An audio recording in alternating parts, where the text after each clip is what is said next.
হয়েছে তোমাদের দাবি দাওয়াগুলো পূরণের জন্য, তাই তো? আচ্ছা, এখন সেই দাবি দাওয়াগুলো পূরণ করবে কোথায়? পূরণ করার সিদ্ধান্তটা আসবে কোত্থেকে? কেন্দ্র, দ্যাট মিন্স ঢাকা। ঢাকা বিভিন্ন মিনিস্ট্রি, হয়তো বিভিন্ন কোর্ট, তাই তো? শেরপুর থেকে কি আমাদের বাস্তবায়ন করার মতো কিছু আছে? শেরপুর থেকে বলছি, আমি আসছি, শেরপুর থেকে তো সরাসরি তো আমরা বাস্তবায়ন করতে পারবো না, তাই না? আচ্ছা, তাহলে আমরা কি করতে পারি? আমরা সরকারকে একটা মেসেজ দিতে পারি যে এখানে আমাদের এখানে এত ছাত্র ছাত্রী যারা সবাই জড়ো হয়েছে, তাদের এই দাবি দাওয়াটা আছে। এই মেসেজটা আমরা যথাযথ কর্তৃপক্ষের কাছে পাঠিয়েছি উইথ সমর্থন। আই রিপিট, এই যে তোমাদের দাবি দেওয়াগুলো, এটা আমরা যথাযথ কর্তৃপক্ষের কাছে পাঠিয়েছি উইথ সমর্থন। কে পাঠিয়েছেন?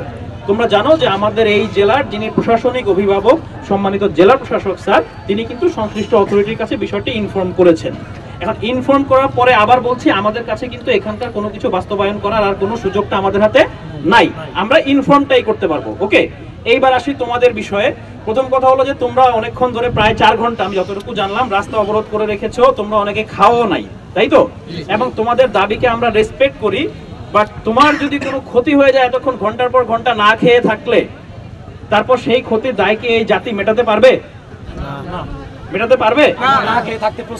আচ্ছা, অবশ্যই প্রস্তুত আছো। আমরা তো বললাম তোমাদের যে স্পৃহা, সেই স্পৃহাকে আমরা রেসপেক্ট করি, আমরা সম্মান করি। সেই সম্মান এবং সেই রেসপেক্ট থেকে আমাদের যতটুকু সম্ভব সেইটুকু আমরা করেছি, এবং এর বাইরে গিয়েও কিন্তু উই আর পুশিং। আমরা কিন্তু সেন্ট্রাল অথরিটিকে আমরা জানাচ্ছি যে আমাদের এখানকার সিচুয়েশনটা এরকম। কিন্তু আবার বলছি যে সেন্ট্রাল সিচুয়েশনের পরে যদি সবকিছুর কি একটা প্রক্রিয়া আছে না সবকিছুর? আচ্ছা, একটা মানুষের বাচ্চা হওয়ার প্রক্রিয়াটা কয়দিন লাগে?